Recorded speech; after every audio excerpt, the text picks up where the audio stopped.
सत्य तथ्य के दृष्टिकोण से उत्तम प्रक्रियाओं की शक्ति ही बुद्धि है। बुद्धि के संदर्भ में दिया गया कथन किसका है? Answer option C Thorndike.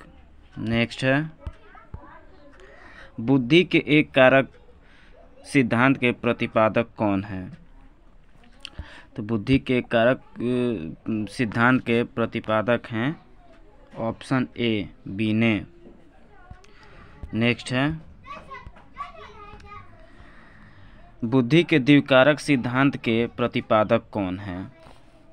Answer option A Spearman. Next, बहुबुद्धि सिद्धांत के प्रतिपादक कौन है? Answer option A Gardner. Next, निम्नलिखित में कौन बुद्धि को निर्धारित करने वाले कारक हैं?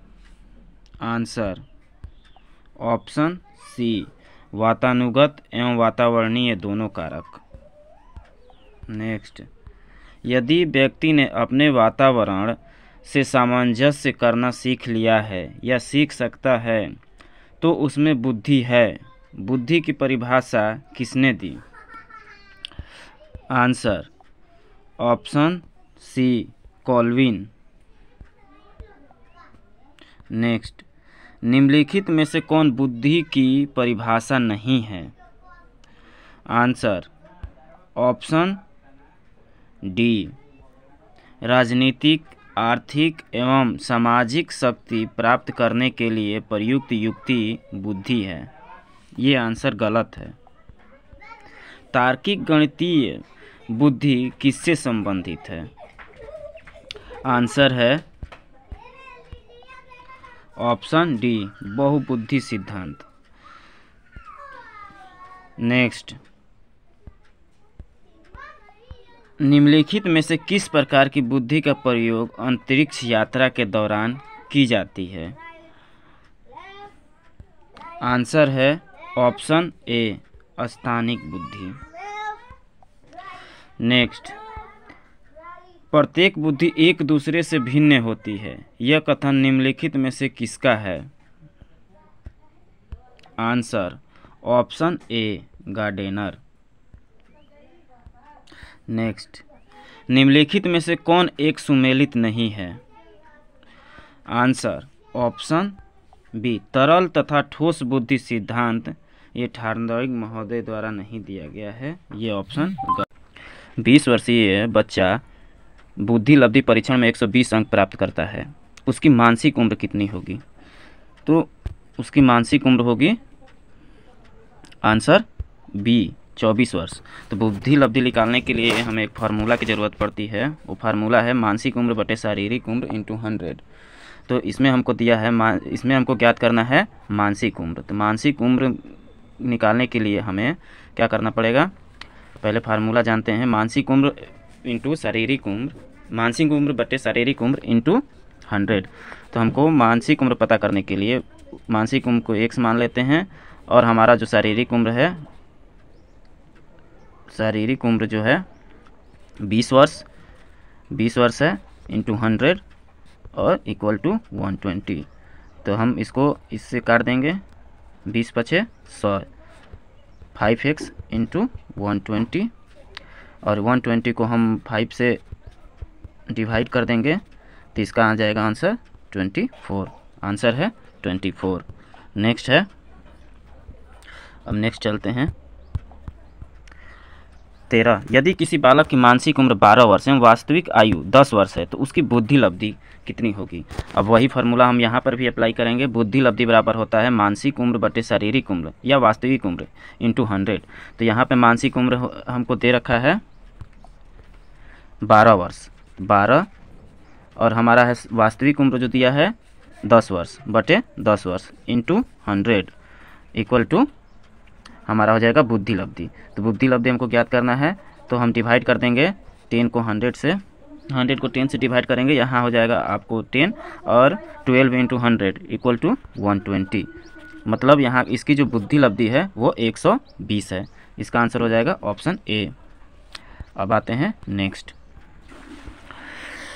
आप 8वीं कक्षा के अध्यापक हैं। आप इस कक्षा के एक छात्र की बुद्धि लब्धि 130 से अधिक पाते हैं, तो इसका अर्थ है कि वह बालक, तो वह बालक, इसका आंसर होगा ऑप्शन सी, अति श्रेष्ठ।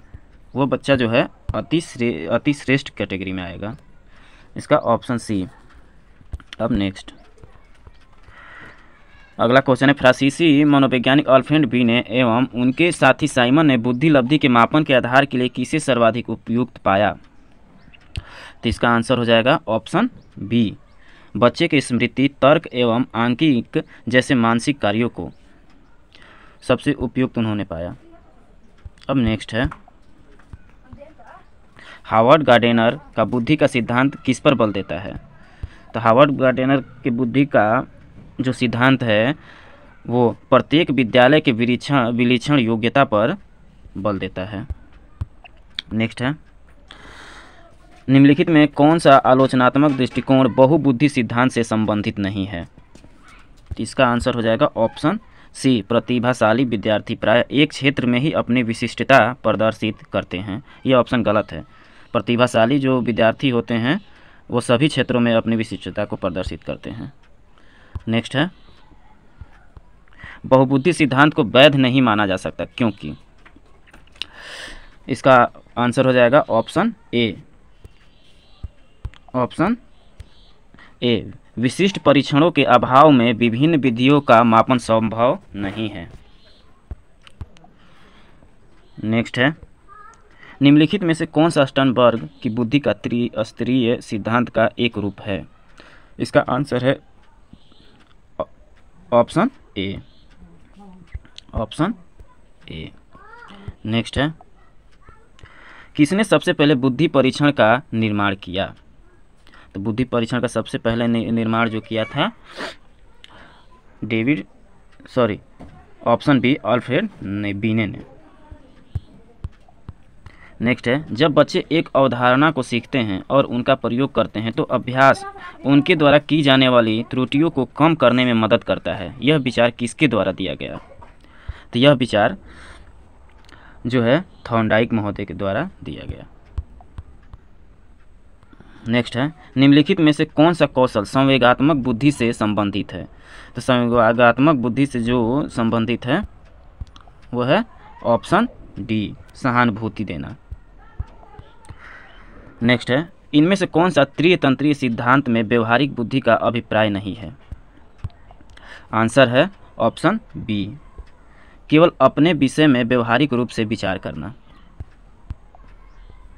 नेक्स्ट है, आउट ऑफ द बॉक्स चिंतन किससे संबंधित है? तो इसका आंसर हो जाएगा ऑप्शन ए, अनुकूल चिंतन से।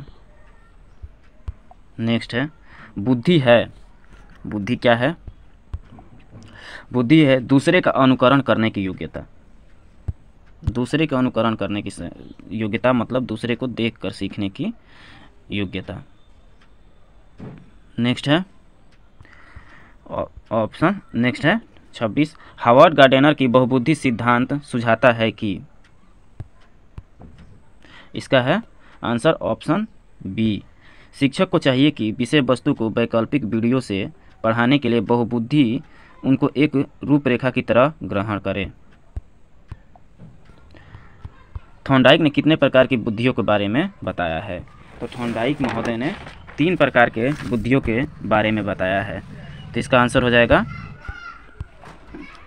Option A. तो उन्होंने 3 प्रकार की जो बुद्धियों के बारे में बताया है वो निम्नलिखित हैं। पहला अमूर्त बुद्धि, दूसरा सामाजिक बुद्धि तथा तीसरा यांत्रिक बुद्धि।